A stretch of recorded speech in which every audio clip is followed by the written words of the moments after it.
आपल्या देशात एक काळ असा होता की उत्तर प्रदेश, बिहार सारख्या राज्यात महिलांनी राजकारणात येणं हे अत्यंत अवघड होतं आणि त्यातही महिलांनी मुख्यमंत्री होऊन सक्षमपणे राज्यशकट हाकणं याची कुणी कल्पनाही करू शकत नव्हतं। ही बाब अशक्यप्राय कोटीतली मानली जात होती। मात्र त्याच तथाकथित मागास राज्यात महिला मुख्यमंत्री झाल्या आणि त्यांनी उत्तम रीतीनं कामं देखील करून दाखवली। पण महाराष्ट्रात मात्र आजवर महिला मुख्यमंत्री होऊ शकली नाही, याची काय कारणं असावीत याचाच आढावा आपण या व्हिडिओच्या माध्यमातून घेणार आहोत। नमस्कार, ऋतम डिजिटलमध्ये आपल्या सगळ्यांचं स्वागत। राजमाता जिजाऊ, पुण्यश्लोक अहिल्याबाई होळकर, झाशीची राणी लक्ष्मीबाई यांच्यापासून ते सावित्रीबाई फुले, रमाबाई रानडे, पंडिता रमाबाई, ताराबाई शिंदे, अहिल्या रांगणेकर, मृणाल गोरे यांच्यापर्यंत अनेक कर्तृत्ववान महिलांचा वारसा सांगणाऱ्या आपल्या महाराष्ट्रात महिला नेतृत्व हे कधीच मागे नव्हतं। बऱ्याचदा वेळ पडली त्यावेळी पुरुषांच्या बरोबरीनं खांद्याला खांद्या लावून काम करायला देखील या महिलांनी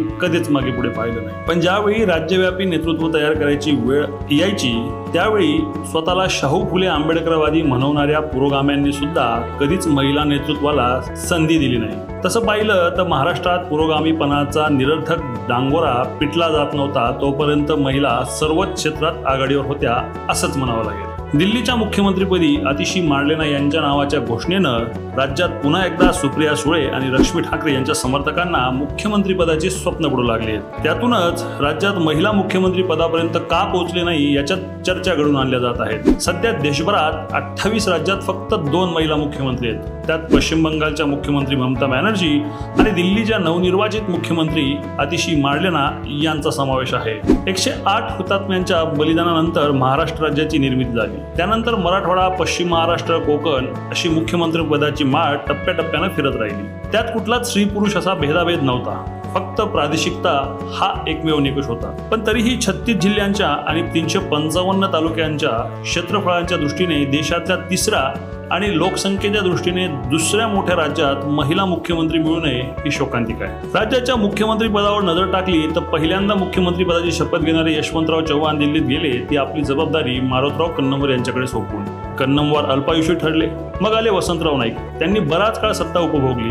मग आले शंकरराव चव्हाण, त्यानंतर वसंतदादा पाटील, शरद पवार, अब्दुल रहमान अंतुले, सुधाकरराव नाईक, मनोहर जोशी, नारायणराव राणे, विलासराव देशमुख, सुशीलकुमार शिंदे, अशोक चव्हाण, पृथ्वीराज चव्हाण, देवेंद्र फडणवीस, उद्धव ठाकरे आणि आताचे विद्यमान मुख्यमंत्री एकनाथ शिंदे यांच्यापर्यंत अनेक मुख्यमंत्री झाले। या यादीत एकही महिला सापडत नाही। याचं कारण काय? स्वतःला पुरोगामी म्हणत स्वतःची पाठ थोपटून घेणाऱ्या महाराष्ट्रात महिला सरपंच झाली तरी तिच्या नावे कारभार करणारी पुरुष मंडळी कमी नाहीत। एका NGOच्या सर्वेक्षणानुसार सरपंच पती म्हणून मिरवणाऱ्या पुरुषांच्या संख्येत महाराष्ट्र हा दुसऱ्या क्रमांकावर आहे। आजवर फक्त शाहू फुले आंबेडकर यांच्या नावे राजकारण करणाऱ्या नेत्यांनी महिला सक्षमीकरणाच्या मोठमोठ्या गप्पा मारल्या, पण महिला मुख्यमंत्री करायला कुणीही धजावलं नाही।